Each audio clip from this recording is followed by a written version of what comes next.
Well, I do a lot of reading. I can't do a lot of things that are active. I can't spend very much time on my feet. Linda Ronstadt's known as the First Lady of Rock, a pioneering singer-songwriter whose distinctive mezzo-soprano voice rang out on chart-topping hits, including 70s classics You're No Good and Blue Bayou. Ronstadt, though, was far more than a pretty face and dynamite voice. She sports a unique family history, not to mention her own interesting legacy of activism and eye-popping musical versatility. But Linda Ronstadt doesn't sing at all anymore, at least not in a way that her fans are able to hear. Why was that? Let's explore the story behind one of the most influential women in music history, especially now as Linda Ronstadt, at 77, finally opens up about her journey. To understand the icon she is today, we must first delve into the roots that shaped Linda Ronstadt, her family. The Ronstadt name holds significant prestige not just globally, but particularly in Linda's home state of Arizona, where it has been a household name for generations. This legacy traces back to Linda's great-grandfather, Federico Jose Maria Fred Ronstadt, who recognized the potential of Arizona even before it achieved statehood. Arriving in Tucson in 1882 as a teenager, Fred Ronstadt apprenticed in blacksmithing and wagon trades before establishing the F. Ronstadt Hardware Company in his early 20s. This business flourished and became a cornerstone of Tucson's commercial landscape, enduring until 1985. Beyond their hardware enterprise, the Ronstadts made significant contributions to Arizona's healthcare infrastructure by pioneering pharmacies in the region. Moreover, music ran deep in the family's veins, with the University of Arizona maintaining an archive dedicated to Tucson's Ronstadt family, underscoring their musical heritage. Linda's father, who managed the family hardware store until its closure, hailed from a lineage rich in diverse accomplishments. Equally noteworthy was the colorful character on her mother's side, adding yet another dimension to Linda Ronstadt's multifaceted background. Her maternal grandfather was a prolific inventor. Linda Ronstadt's family history is not only rich in musical heritage, but also in innovation and ingenuity, particularly on her mother's side. Ruth Mary Ronstadt, born Ruth Mary Copeman in Flint, Michigan, hailed from a lineage of inventors. Her father, Lloyd Copeman, was a visionary inventor known for his prolific ideas and groundbreaking creations. Lloyd Copeman's inventive spirit was evident from a young age. Despite being expelled from Michigan State University, his knack for innovation knew no bounds. He studied mechanical engineering at MSU, where he showcased his brilliance by inventing an early version of the microwave oven in 1918. This invention, which he dubbed cold heat, demonstrated his forward-thinking approach as he famously fried an egg through a newspaper to showcase its capabilities. Despite its potential, Lloyd deemed the invention too costly to manufacture and opted not to patent it. However, Lloyd's contributions to the world of invention didn't end there. He went on to secure patents for nearly 700 different inventions, ranging from electric stoves and toasters to refrigerators and electric drills. Many of these creations were well ahead of their time, laying the groundwork for modern-day conveniences that would become commonplace years later. Despite his groundbreaking achievements, Lloyd Copeman remained humble.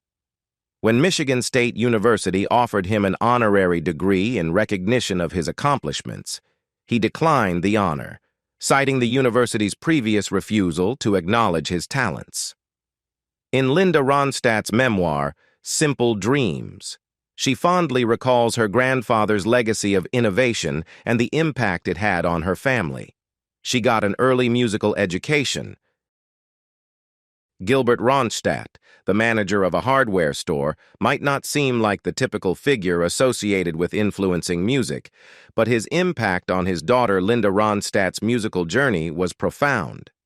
In a 1975 Rolling Stone article, Linda revealed that her father was not just a hardware store manager, but also a guitarist who immersed himself in the vibrant music scene of Mexico, where he played with mariachi bands.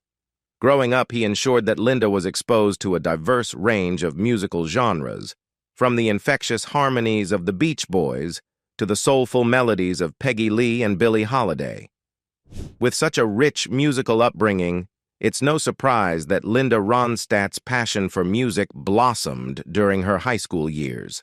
Alongside her brother and sister, she formed a musical trio and showcased her exceptional vocal talents while performing at Catalina High School. It was during this time that Linda crossed paths with Bob Kimmel, a folk musician who recognized her extraordinary voice and talent.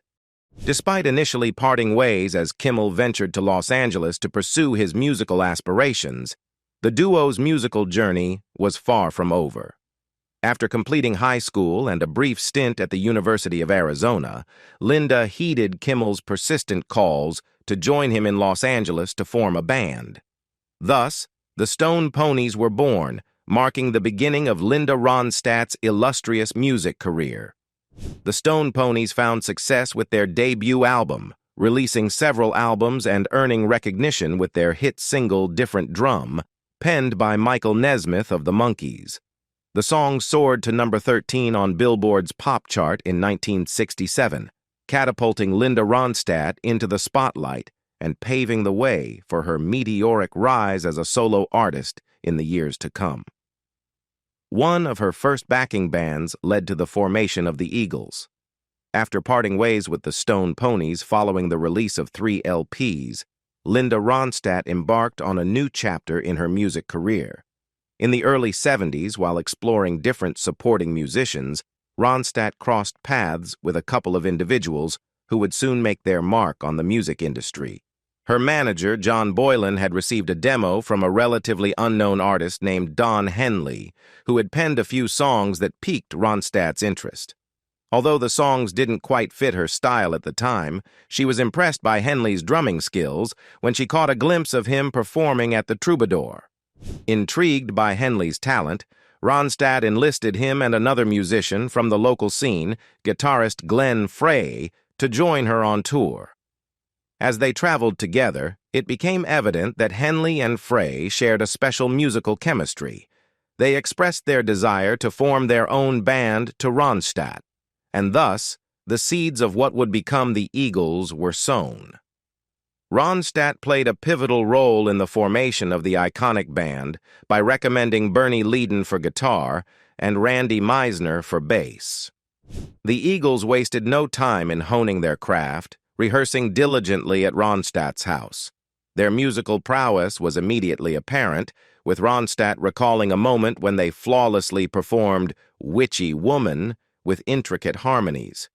Witnessing their talent firsthand, Ronstadt knew that the Eagles were destined for greatness, predicting that the song would become a hit. Thus, with Linda Ronstadt's inadvertent assistance, one of the most influential bands in rock history was born. Linda Ronstadt absolutely conquered the 70s. After parting ways with Linda Ronstadt, the Eagles embarked on their own meteoric rise to fame, solidifying their status as one of the most influential bands of the 1970s. Meanwhile, Ronstadt continued to make waves in the music industry with her solo career. Her early solo albums garnered considerable success, with her 4th record, Don't Cry Now, earning Ronstadt her first gold certification. However, it was her 5th album, 1974's Heart Like a Wheel, that propelled her to superstardom. Heart Like a Wheel achieved double platinum status and featured Ronstadt's first chart-topping hit, a captivating rendition of Clint Ballard Jr.'s You're No Good. The album also earned her the first of many Grammy wins for her soulful cover of Hank Williams' I Can't Help It If I'm Still in Love with You. Ronstadt's subsequent albums, including Prisoner in Disguise, Hasten Down the Wind, Simple Dreams, and Living in the USA, all enjoyed platinum or better sales. Throughout this period, Ronstadt showcased her unparalleled vocal talent and musical versatility, delivering hit after hit with songs like Heat Wave, Blue Bayou, It's So Easy, and Ooh, Baby Baby. Her ability to consistently sell out arenas, a rarity for female solo artists at the time, underscored her immense popularity and widespread acclaim. In recognition of her monumental success, Cashbox magazine named Ronstadt the most successful female artist of the entire decade in 1980, cementing her legacy as one of the greatest voices in rock history. She's a deft interpreter of other songwriters' works. Although Linda Ronstadt was known to write songs occasionally, many of her massive hit songs were actually interpretations of other artists' work. Ronstadt had a remarkable talent for breathing new life into existing songs, making them uniquely her own. Take, for example, Blue Bayou, originally penned by the legendary Roy Orbison and covered by Elvis Presley. Despite the song's illustrious origins, it's Ronstadt's rendition that remains iconic and synonymous with the track. Her ability to interpret and infuse emotion into songs extended beyond Blue Bayou. Dolly Parton's I Will Always Love You, Buddy Holly's It's So Easy, and Warren Zevon's Hasten Down the Wind and Poor, Poor Pitiful Me are just a few examples of songs that received the Ronstadt treatment. Even fellow musicians like Elvis Costello, Don Henley, Glenn Frey, and J.D. Souther contributed songs specifically for her to interpret. In a candid interview with Music Radar in 2013, Ronstadt admitted that songwriting was not her forte. Unlike artists like Jackson Browne or her former partner J.D. Souther, who could effortlessly compose songs on the spot, Ronstadt preferred to focus on her vocal and interpretative abilities. She emphasized the importance of honing one's craft and acknowledged that songwriting required a level of dedication and practice that she did not possess. Despite this, Ronstadt's knack for selecting and interpreting songs showcased her musical prowess and left an indelible mark on the rock and pop music landscape. Ronstadt became a sex symbol, almost against her will. During the 1970s, the entertainment industry had a markedly different atmosphere, one where sexual objectification of female celebrities was not only common, but almost expected. Linda Ronstadt, despite her immense talent and musical achievements, found herself caught in the midst of this objectification. In a candid 1980 interview with Playboy, she addressed the issue head-on, expressing her frustration at being reduced to a mere sex symbol. "I didn't set out to become a sex symbol. I set out to be a singer," she asserted, emphasizing her primary focus on her musical career. Despite the challenges posed by her sex symbol status, Ronstadt acknowledged the lightheartedness with which some perceived her sexuality, stating, "It's fun that people think I'm sexy."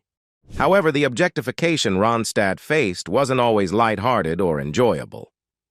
A few years prior, Rolling Stone magazine published a controversial piece on Ronstadt, accompanied by photographs by renowned photographer Annie Leibovitz. These images, bordering on softcore, depicted Ronstadt in a manner that she did not approve of. Reflecting on the experience in an interview with New Times, Ronstadt revealed her discomfort with the photo shoot, stating, "Annie saw it as an exposé of my personality. She was right." Ronstadt expressed her belief that these images misrepresented her true self and conveyed a narrow, stereotypical view of femininity. She emphasized the importance of authenticity and individuality, asserting that true empowerment comes from embracing one's genuine identity. Ronstadt's experience sheds light on the pervasive issue of sexual objectification in the entertainment industry, particularly during an era marked by changing societal attitudes towards gender roles and sexuality.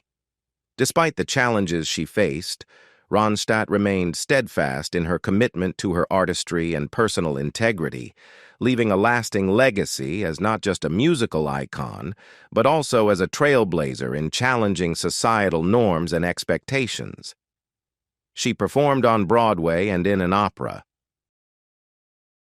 After enjoying immense success in the popular music scene throughout the 1970s, Linda Ronstadt decided to broaden her horizons and explore realms that few pop singers dared to venture into. One such endeavor took her to Broadway, where she took on a starring role in the 1981 production of the beloved Gilbert and Sullivan musical, The Pirates of Penzance. Although the musical received mixed reviews, critics unanimously praised Ronstadt's performance, acknowledging her exceptional talent despite the production's shortcomings. Even the New York Times lauded her performance while critiquing other aspects of the show's execution. In 1984, Ronstadt embarked on another ambitious project by tackling La Bohème, the iconic opera by Giacomo Puccini. This was a dream role for Ronstadt, who had harbored a desire to star in the opera for years. However, her performance received a more lukewarm reception, with critics noting her hesitancy and lack of confidence on stage. The Times, in particular, offered a harsh critique of Ronstadt's portrayal, describing her as tentative and shaky, with moments of panic evident throughout the performance. Despite the criticism, there was a sense of admiration for Ronstadt's courage and determination to take on such a challenging role, even if it meant stepping out of her comfort zone and facing the harsh realities of critical evaluation. She landed in hot water for breaking a boycott of South Africa.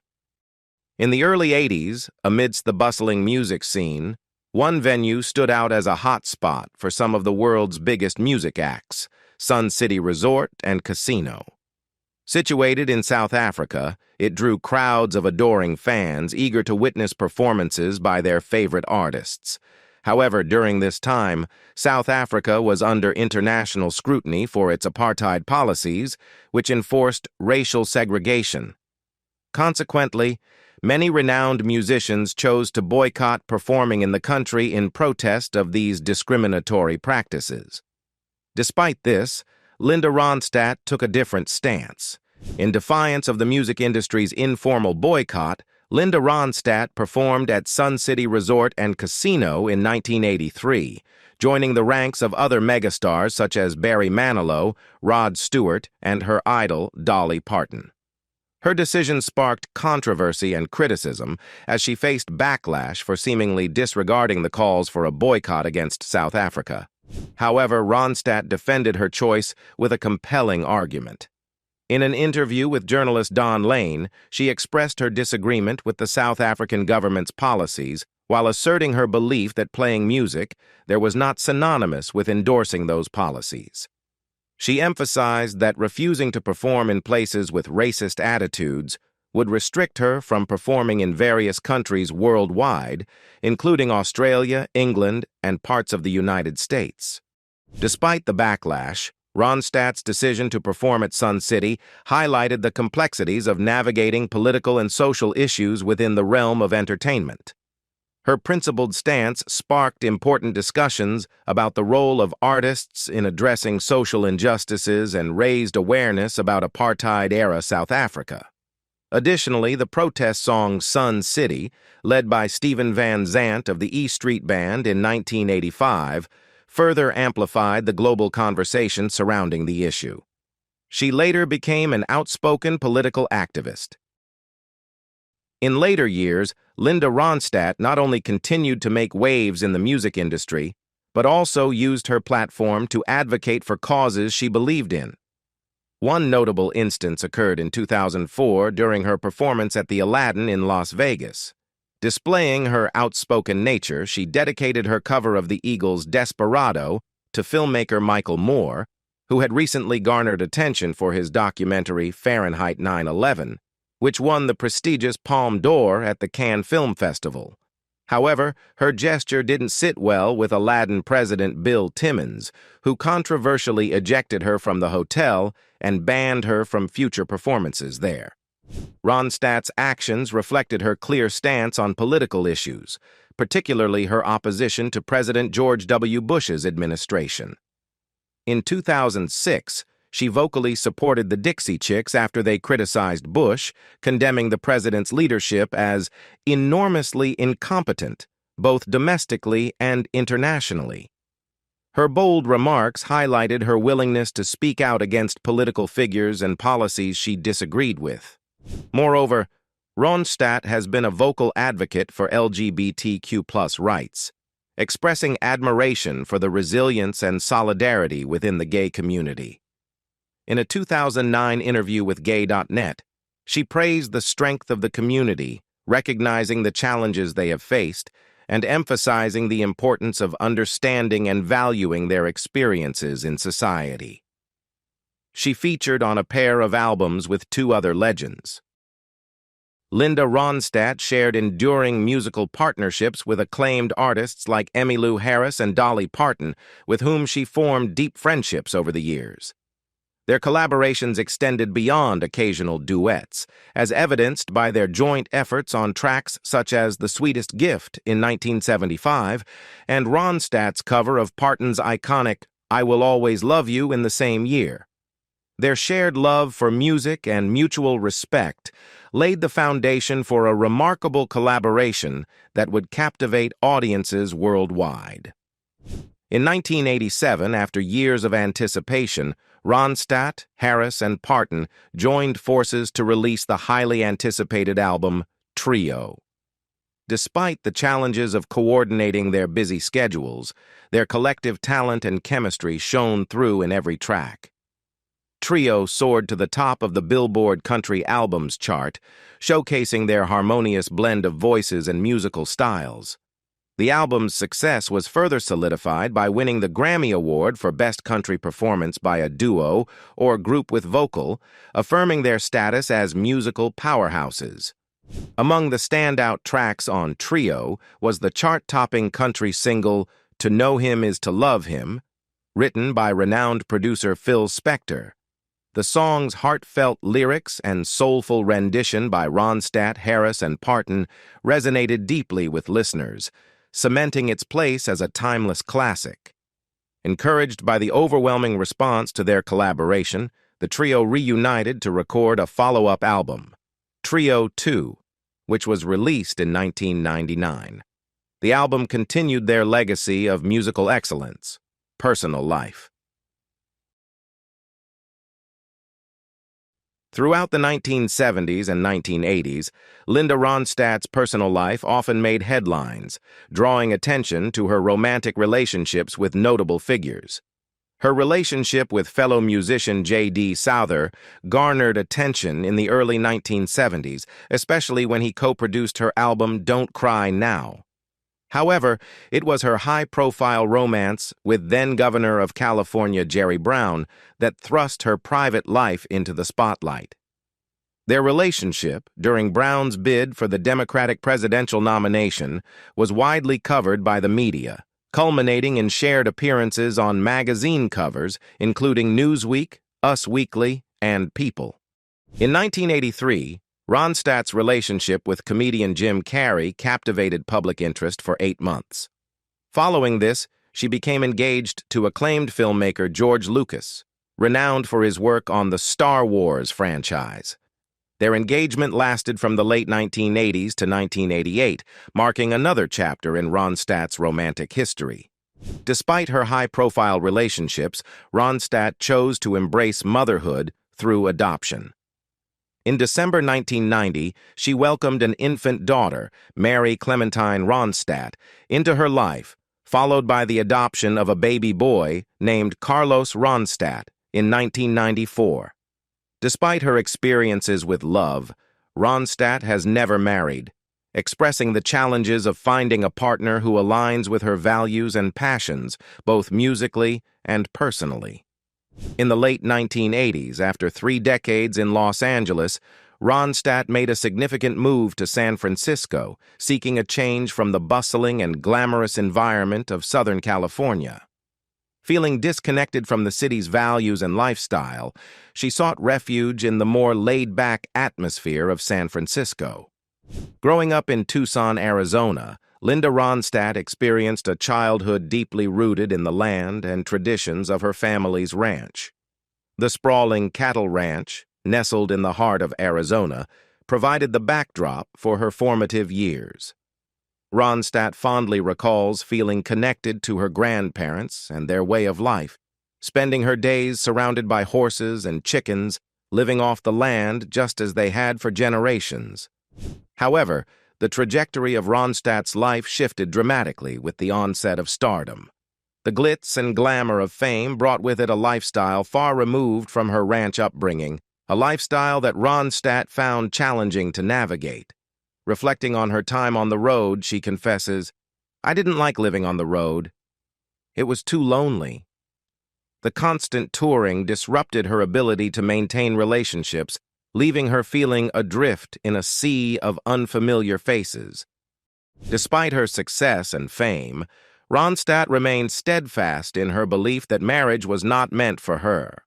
Over the years, she found herself romantically linked to high-profile figures such as California Governor Jerry Brown, acclaimed film director George Lucas, and renowned singer Aaron Neville. Yet, amidst the whirlwind of celebrity relationships, Ronstadt maintained her independence and pursued her own path, unapologetically embracing a life that defied convention and expectation. An illness changes the future. Despite her decision to forego marriage, Linda Ronstadt found fulfillment and joy in the role of motherhood. Away from the public eye, she quietly embraced parenthood through the adoption of two infants, Mary Clementine and Carlos. Ronstadt intentionally shielded her children from the spotlight, allowing them to grow up in a world free from the glare of celebrity. As her children blossomed into adulthood, Ronstadt reveled in their unique personalities and pursuits. Mary Clementine, now 31, followed a path in the arts, becoming a visual artist with a penchant for the unconventional. Ronstadt fondly recalls her daughter's discovery of her musical talents, sharing, "My daughter didn't know that I sang in English until she was about 6. She had only heard me sing in Spanish." She affectionately refers to her daughter's artistic endeavors, including a whimsical painting of the Virgin of Guadalupe with the face of a cat, lovingly dubbed the Catalupe. Meanwhile, Carlos, now 28, found his passion in the field of information technology. Living just a mile away from his mother and sister, Carlos remains an integral part of Ronstadt's life, often joining them for Sunday brunch with his girlfriend, whom Ronstadt warmly approves of. In these moments of family togetherness, Ronstadt finds solace and happiness, cherishing the bonds that tie them together. As Linda Ronstadt's children grew, the family's dynamics shifted, prompting a move from Tucson to San Francisco in 1997. The decision was influenced by both practical considerations and cultural factors. Ronstadt recalls the challenges of navigating Tucson's vast expanse, where long drives were a constant reality. Concerns about her children's education also played a significant role, particularly after an unsettling incident involving her son at school. When a classmate questioned their lack of religious affiliation, Ronstadt recognized the need for a change and relocated her family to San Francisco, where her son could attend a more inclusive school environment. In the early 2000s, Linda Ronstadt's unmistakable voice, once a powerhouse in the music industry, began to falter. Initially, she struggled to conceal the diminishing strength of her vocals during live performances. By 2009, the challenges became too glaring to overlook, leading to widespread speculation about the state of her health. Finally, in 2013, Ronstadt publicly revealed her diagnosis: Parkinson's disease. Reflecting on her symptoms, she acknowledged that the condition likely afflicted her for several years prior, gradually eroding her ability to sing with the same vigor and precision. However, Ronstadt's medical journey took an unexpected turn when she received a revised diagnosis: progressive supranuclear palsy, PSP, a rare neurological disorder. In a candid interview with CNN in 2020, she opened up about the debilitating effects of the condition on her voice and overall well-being. Ronstadt recounted the frustration of grappling with symptoms like the loss of her vocal range and the sensation of her throat seizing up, profoundly impacting her ability to perform.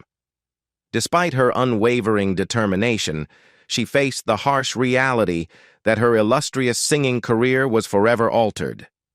While Ronstadt may no longer command the stage with the same vocal prowess that defined her earlier years, her enduring legacy remains unassailable. In 2014, she was rightfully inducted into the Rock and Roll Hall of Fame, a testament to her monumental contributions to music history. For countless fans worldwide, she transcends genre boundaries, standing as a paragon of vocal excellence and artistic brilliance. Though her voice may have quieted, her impact resonates eternally, ensuring her place among the greatest vocalists of all time. As we reflect on her remarkable career and the adversity she has faced, let's celebrate her resilience and unwavering passion for music. What's your favorite memory or song from Linda Ronstadt's illustrious career? Share your thoughts in the comments below, and don't forget to like and subscribe for more content celebrating the life and legacy of this legendary artist.